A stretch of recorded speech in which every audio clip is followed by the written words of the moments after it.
చూడు చూడు మన కై కదిలాడు రాహుల్ గాంధీ రానే వస్తున్నాడు చూడు చూడు మన కై కదిలాడు రాహుల్ గాంధీ రానే వస్తున్నాడు అడుగుల శబ్దంగా కదిలే యుద్ధం నిరుపేదల కైతలో దేశం నలుమూలలో ఎరుపెక్కిన ఎండలో చిరై ఎత్తను తన పిడికిలై అడ్డంకుల ఎదురైన కదులు మన జెండతో చూడు చూడు మన కై కదిలాడు రాహుల్ గాంధీ రానే వస్తున్నాడు చూడు చూడు మన కై కదిలాడు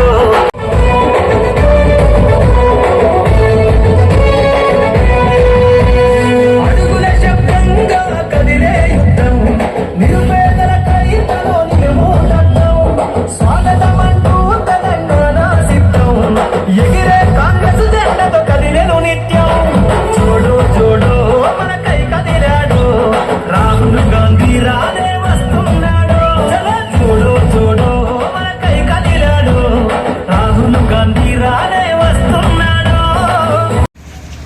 అంటే వాస్తవంగా ఆనాడు దేశ స్వాతంత్రం కొరకు ఉద్యమించినటువంటి ఒక నాయకుడు పూజ్య బాపూజీ గాంధీజీ ఆనాడు అహింసాయుత పద్ధతితోని ఈ దేశ స్వాతంత్రం కొరకు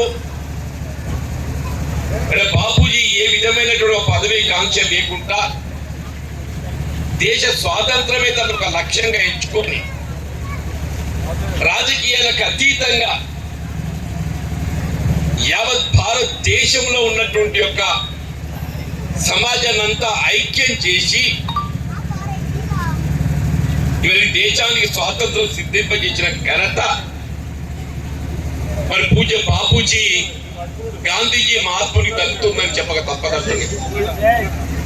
అటువంటి ఒక పూజ్య బాపూజీ గాంధీజీ ఇవాళ ఏదైతున్నదో మరి వాస్తవంగా మనకు ఒక విధంగా కన్న తండ్రి లాంటి వాడు బాపూజీ అంటే మన కంద తండ్రి లాంటి వాడే.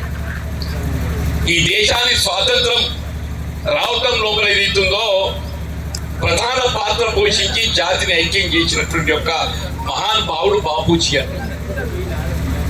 దాని తదుపరి బాబాసాహెబ్ బిఆర్ అంబేద్కర్ గారు.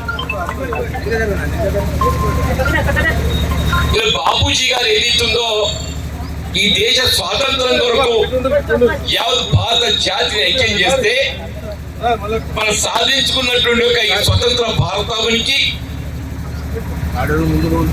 భవిష్యత్ రూపకల్పన చేసే విధంగా మనం ఏ విధంగా ఏ మార్గంలో పయనిస్తే ఈ దేశం ఎదుగుతుందో ప్రజాస్వామ్య యుద్ధంగా ఐక్యత నిలబడుతుంది, అభివృద్ధి పదంలో పోవడం జరుగుతుంది. సమాజంలోని అన్ని వర్గాల వారు, నిమ్న వర్గాల వారు, ముఖ్యంగా దళితులు, మా ఎస్సీ సోదరులు, ఆడబిడ్డలు, మా లంబాడ ఆదివాసీలు, మా బలహీన వర్గాలు, మా అల్పసంఖ్యాక వర్గాలు అందరి కూడా వారికి కల్పించాల్సిన హక్కులను రూపొందింపజేయడం లోపల, వారికి కల్పించాల్సిన హక్కులను రూపొందింపజేయడం లోపల ప్రపంచంలో ఏదైతుందో మనం గమనిస్తే ఏ విధమైనటువంటి ఒక విద్యా అర్హతకు చోటు లేకుండా ప్రతి భారత పౌరునికి ఓటు హక్కు కల్పింపజేసే విధంగా రాజ్యాంగాన్ని రూపొందించిన ఘనత బాబాసాహెబ్ బిఆర్ అంబేద్కర్ గారు చెప్పండి. ఈ ప్రభుత్వంపై హక్కు ఉంటుందని చెప్పారంటే గత దశాబ్ద కాలం ఏ టీఆర్ఎస్ పార్టీ దౌర్జన్యాలను ఎదిరించి పోరాటం చేసిందో ఆ కార్యకర్తలు మాత్రమే ఏదైతుందో ఈ ప్రభుత్వంపై హక్కు ఉంటుందని చెప్పండి. ఎవరైనా దొంగచాటుగా మన హక్కు కార్యాలయ ప్రయత్నం చేస్తే ప్రతిఘటిస్తాం, పోరాటం చేస్తాం. బాబాసాహెబ్ బిఆర్ అంబేద్కర్ భాగం కార్యక్రమం. దయచేసి రేచపల్లి పోరాటాల గడ్డ అంటూ నేను అందుకే రేచపల్లి ఎంచుకున్న పోరాటాల గడ్డ కాబట్టి ఇక్కడికి వెళ్ళి ఏదైతుందో ఈ ప్రతి ఘటన అనేది ఇక్కడికి ఆరంభం కావాలి. గత దశాబ్దాల పోరాట ఫలితం ఏదైతుందో ఏ కాంగ్రెస్ కార్యకర్త పోరాటం చేసిండో వాళ్ళకి అండగా నిలడం నా వంతు బాధ్యత మారుతుంది. దయచేసి మరి ఇంత గొప్ప పెద్ద ఎత్తున కార్యక్రమం కిందనే మండల కాంగ్రెస్ అధ్యక్షుడు రాజశేఖర రెడ్డి గారు నేను ఏర్పాటు చేస్తా అంటే నువ్వు పెద్ద మనిషి అయినా నువ్వే మీద కాలు అన్ని చేసుకుని నడుపుతుందంటే లేదన్నా రేచపల్లి మనకు అందరూ మనకు సమన్వయం ఉన్నారు, సహకరిస్తారు. నేను మీటింగ్ పెడతా బాధ్యత తీసుకుంటా అని చెప్పి తీసుకొని ఇంత గొప్పగా ఏర్పాటు చేసినందుకు నేను మండల కాంగ్రెస్ అధ్యక్షుడు రామచంద్ర రెడ్డి గారు, ముఖ్యంగా రేచపల్లి గ్రామ కాంగ్రెస్ కార్యకర్తలు ప్రతి ఒక్కరిని కూడా అంటున్నాను. మనకి ఇక్కడ యువజన కాంగ్రెస్ అధ్యక్షుడు ఉన్నాడు, మనకి ఇక్కడ గ్రామ శాఖ అధ్యక్షుడు ఉన్నాడు. ప్రతి కాంగ్రెస్ కార్యకర్త అని చెప్పంటూ నేను ఇంత గొప్పగా ఈ కార్యక్రమాన్ని తీర్చిదిద్ది నేను జయప్రాలు చేస్తున్న సందర్భంగా మీకు అందరికీ నేను జై భీమ్ తెలియజేస్తూ మన ఇక్కడ నుండి ఏదైతున్నదో మన రైతు శిక్షమైనటువంటి ఒక రైతు ఎట్లా కావడి దాకా మనం యాత్ర చేపట్టాలి. అక్కడ ముగింపు ఉంటుంది. అందరూ కూడా క్రమశిక్షణతో కార్యక్రమం పాల్గొన్నామని చెప్పని విజ్ఞప్తి చేస్తూ సెలవు తీసుకుంటాం. జై భీమ్. గత దశాబ్ద కాలం ఏ అధికారాన్ని అంటుపెట్టుకొని దౌర్జన్యాలతోని సామాన్య ప్రజానికపై కాంగ్రెస్ పార్టీ కార్యకర్తలపై రాష్ట్రానికి పాల్పడ్డారు. మళ్ళీ టీఆర్ఎస్ పార్టీ నాయకులు ఏదైతుందో మళ్ళా కాంగ్రెస్ పార్టీ ముసుగులో ఏదైతుందో మన రాజ్యాధికారాన్ని చేసి ప్రయత్నం చేసే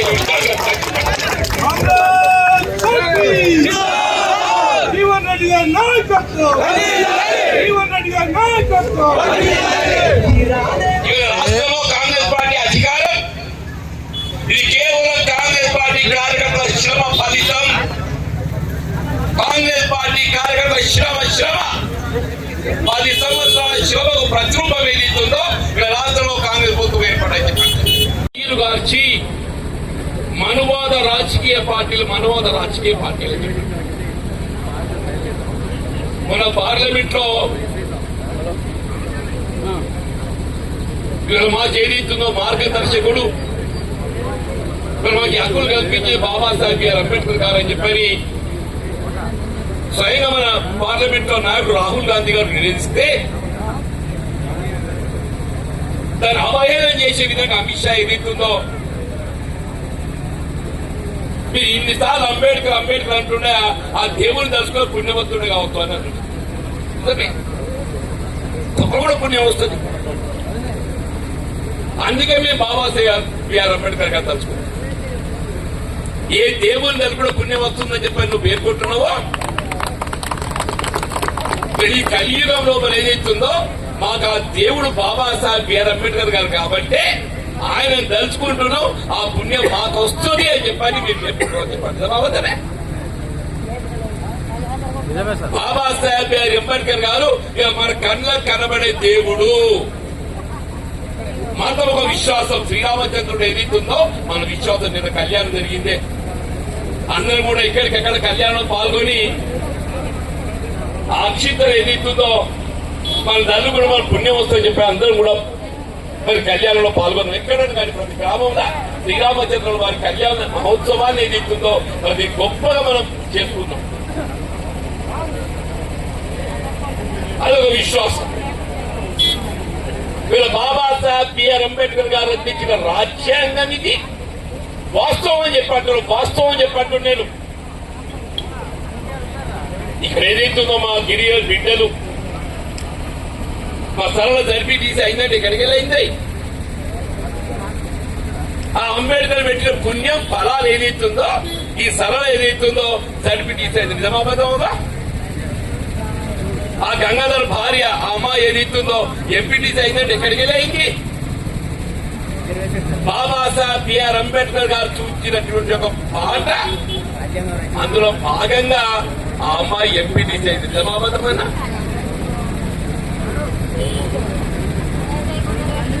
ఉమ్మడి రాష్ట్రంలో 3 పట్టాలు ఇచ్చినవే. నా గుర్తు పెద్ద రత్నాకర్రావు గారు ఎమ్మెల్యే ఉంటారు ఇక్కడికి. నేను జగిత్యాలకి వెళ్ళి ఎమ్మెల్యే ఉన్నానమ్మా. రాజశేఖర రెడ్డి గారు ముఖ్యమంత్రి ఉండి 10 సంవత్సరాల పైబడికి వెళ్ళి ఎవరైనా అటవీ భూములు సాగు చేసుకుంటుంటే వాళ్ళ పట్టాలు ఇచ్చే విధంగా ఏదితో పార్లమెంట్ లో చట్టాన్ని రూపొందించింది. దానికి అనుగుణంగా మన రేచపల్లిలో కూడా 10 సంవత్సరాల పైబడి నుండి ఎవరైతే అటవీ భూములు సాగు చేసుకుంటున్నారో పోడు భూములు గుర్తించి వాళ్ళ పట్టాలు ఇవ్వడం జరిగింది. నిజమాబద్ధమన్నా ఇచ్చిన మయ్యల తల్లి నీ కూడా కొద్దిగా వచ్చింది.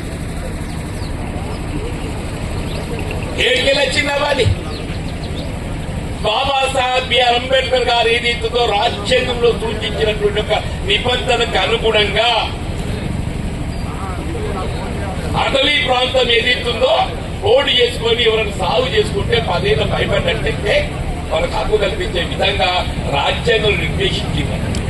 సూచించినటువంటి ఒక ఆలోచన విధానానికి అనుగుణంగా తెలంగాణ రాష్ట్రం ఏర్పడింది. నిజామాబాద్నే తెలంగాణ రాష్ట్రం ఏర్పడినాక 10 సంవత్సరాలు ఏదైతుందో మనం ఎన్నో సమస్యలు ఎదుర్కొన్నాం, ఆటుపోట్లు ఎదుర్కొన్నాం. తెలంగాణ ఇవాళ రాలేదు. 2014 వచ్చి తెలంగాణ, ఇది 2025. 10 ఏళ్ళు గడిచింది తెలంగాణ. గత 10 సంవత్సరాలు ఏదైతుందో మనం ఆటుపోట్లు ఎదుర్కొన్నామంటూ నేను ఆనాడు ఏదైతుందో టీఆర్ఎస్ పార్టీకి చంద్రశేఖరరావు తెలంగాణ ఉద్యమ నాయకుడు భావించి ఏదైతుందో మరి ఆయనైతే పాలన బాగా చేస్తున్నాడని చెప్పి ఆయనకు అవకాశం ఇచ్చింది. 10 ఏళ్ళు ఏం చేసిండ్రు? వాళ్ళ దోపిడీకి పాల్పడ్డారు, అరాచకానికి పాల్పడ్డారు. పార్టీ గడిచిన 10 సంవత్సరాలు టీఆర్ఎస్ పార్టీ అరాచకాలను, టీఆర్ఎస్ పార్టీ దోపిడీలను అరికట్టే విధంగా పోరాటం చేసి ఎవరు అనంటే మా సోదర కాంగ్రెస్ కార్యకర్తలు అని చెప్పంటూ నేను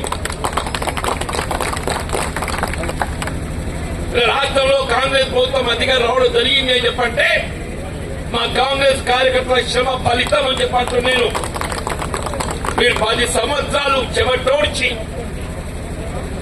టీఆర్ఎస్ పార్టీ యొక్క దౌర్జన్యాలు ఎదిరించి ఏనాటికైనా మా పాలన కాంగ్రెస్ పార్టీ అధికారానికి వస్తుంది. మేము అనుకున్న తెలంగాణ రాష్ట్రాన్ని మేము నిర్మాణం చేసుకుంటున్న భావనతోని మనం ఉద్యమించామని చెప్పారు. ఇవాళ ఏదైతే రైతుపల్లితో నాకున్న అనుబంధం మీకు తెలియదు కాదే. మన ఉదయమే రాజకీయాలకు అతీతంగా న్యాయవాద వృత్తులు ఉన్నప్పటికెళ్ళి కూడా నాకు ఈ గ్రామంతో సంబంధం ఉంటాను. నేను ఎన్నాడు ప్రతిపక్ష పార్టీలో ఉండి కూడా 2014లో ఏదైతుందో నేను ప్రతిపక్ష పార్టీ సభ్యుడికి ఎంపికై కూడా నా వంతు బాధ్యత కాంగ్రెస్ పార్టీ యోధుడిగా, ఒక కాంగ్రెస్ పార్టీ సైనికుడిగా చెప్పండి, ఒక కాంగ్రెస్ పార్టీ సైనికుడిగా ప్రతి కాంగ్రెస్ కార్యకర్తకు అండగా నిలబడి జగిత్యాల నియోజకవర్గమే కాదు ఈ రాష్ట్ర స్థాయిలో ఏదైతుందో టీఆర్ఎస్ పార్టీ దౌర్జన్యాలను ఎదిరించి ఏదైతుందో వీళ్ళ కాంగ్రెస్ పార్టీ పాలన ఏర్పాటు చేసుకోగలిగిందని చెప్పారు. రేచపల్లిలో త్రాగునీటి సౌకర్యాలు 2 మంచి బాగా చదువుకున్నామే. ఈ భగీరథ నీళ్ళు హక్కులు నాకు తెలియదు కానీ నేను రేచపల్లిలో తాగుతా నీటి సౌకర్యం ఏర్పాటు చేసుకున్నామని చెప్పారంటే అది మనకు ఆనాడు మీ మద్దతుతో దయతో ఎమ్మెల్యే గెలవడము నాకు నా అవకాశంతో ఏదైతుందో ఈ బాధ్యత సౌకర్యం నిజమవుతామన్నా. దాని పర్యవసానం వల్ల సమాజంలో నువ్వు నేను చిన్న పెద్ద తేడా లేకుండా ఇక్కడ ఉన్న ఒక దళిత బిడ్డ ఈ దేశ నిర్మాణంలో ఆమెకి ఎంత బాధ్యత హక్కు ఉన్నదో నాకు అంతే బాధ్యత. చదువుకున్నాడు కాబట్టి నాకు ఏదో పెద్దపీ వేసి మరి నిమ్న వర్గాలకు ఏది ఇస్తుందో అవకాశం లేకుండా కాదు. సమాజంలో అన్ని వర్గాల వారికి కూడా సమానమైనటువంటి ఒక ఓట్లకు కలిగించింది ఎవరు అని చెప్పారంటే బాబాసాహెబ్ బిఆర్ అంబేద్కర్ గారు అని మాత్రమే చెప్పక తప్పదని చెప్పి దాని పర్యవసానం ఎన్నికలు వస్తే ప్రతి ఇల్లు గడప ఏ రాజకీయ పార్టీ కానీ ఏ రాజకీయ నాయకుడే కానీ ఈ తలుపు తట్టి మన మద్దతు కావాలని కోరుతుందంటే అది భారత రాజ్యాంగ నిర్మాత బాబాసాహెబ్ బిఆర్ అంబేద్కర్ గారు మనకు అందించినట్టు హక్కు అని చెప్పట్టు ఇది గుర్తుపెట్టుకోవాలి. అట్లా ఏ రీతి ఉందో నిరుపేద వర్గాలకు చదువు ప్రధానం అంటున్నా, చదువుకోవడానికి కావాల్సిన సౌకర్యాలు మెరుగుపరచాలి, విద్యతో పాటు వైద్యం ప్రధానమని చెప్పంటున్నా, వైద్య సదుపాయం కల్పింపజేయాలి. విద్య వైద్యం లోపల ఏదైతుందో ప్రతి నిరుపేద వర్గాలకు హక్కు కల్పించబడే విధంగా ఏదైతుందో రాజ్యాంగాలు పొందుపరిచిందన్న రాజ్యాంగాలు పొందుపరిచింది. అందుకే నేను అంటున్నాను, మన సమాజంలో నిరుపేద వర్గాలు మన పిల్లలు ఎవ్వరే కానీ తల్లి మీ పిల్లలను చదివించుకోవడం మీ బాధ్యత. వాళ్ళకి కావాల్సిన విద్యా సదుపాయాలు కల్పింపజేయడం ప్రభుత్వ బాధ్యత. మీ పిల్లలను చదివించుకోవడానికి ప్రోత్సహించడం మీ బాధ్యత. మరి కావాల్సిన సౌకర్యాలు కల్పింపజేయడం ప్రభుత్వ బాధ్యత. అంటే వైద్య సదుపాయం కూడా చెప్పంటూ నేను ఉచితంగా కల్పింపజేయడం ప్రభుత్వ బాధ్యత అని చెప్పి ప్రతి పేదవాడి గుండెల్లో నిలబడ్డది బాబాసాహెబ్ బిఆర్ అంబేద్కర్ గారు అని చెప్పారు. బాబాసాహెబ్ బిఆర్ అంబేద్కర్ గారు అక్కడ కేంద్రం కానీ ఇక్కడ రాష్ట్రం కానీ ఏ ప్రభుత్వం అధికారంలో ఉన్నా వాళ్ళు చేసే పాలన భారత రాజ్యాంగ నిబంధనలకు అనుగుణంగా మాత్రమే చేయడం జరుగుతుంది. ఎవరైనా భారత రాజ్యాంగ నిబంధనలు ఉల్లంఘించాలని చెప్పి భావించినట్లయితే